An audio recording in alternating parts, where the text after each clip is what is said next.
total estimate of official informants is about 2.5%, but the network of informants was high enough that you end up having 1 in every 12 people is probably an informant at one point. So February 8th, 1950, they formed, but it wasn't really until maybe the 1970s that they really got to the point where they were like, wow, this crude method of control, kind of just bossing people around, isn't working anymore. So they took these Stasi techniques and they trained them not only in Europe, they ended up training folks in Egypt and Cuba and Zanzibar and Syria and Ethiopia. They took these techniques and they basically said, this is the way to control the populace, right?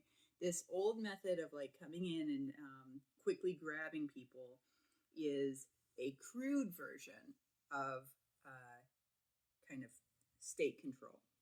But we have this other better version. And that version was such deep security, such deep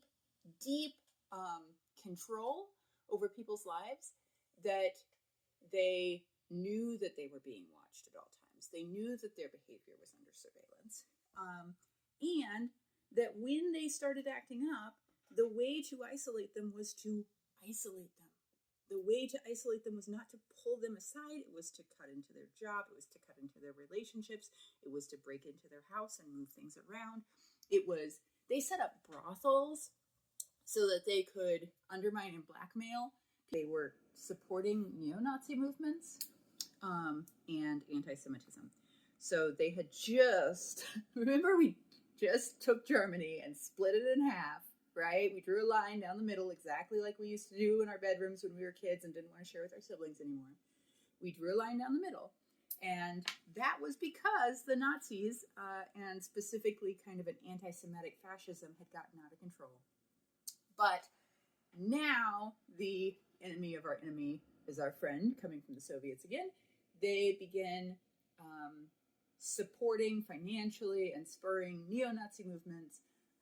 They sent teams to do anti-Semitic and swastika graffiti at some graveyards, Jewish graveyards. They did things.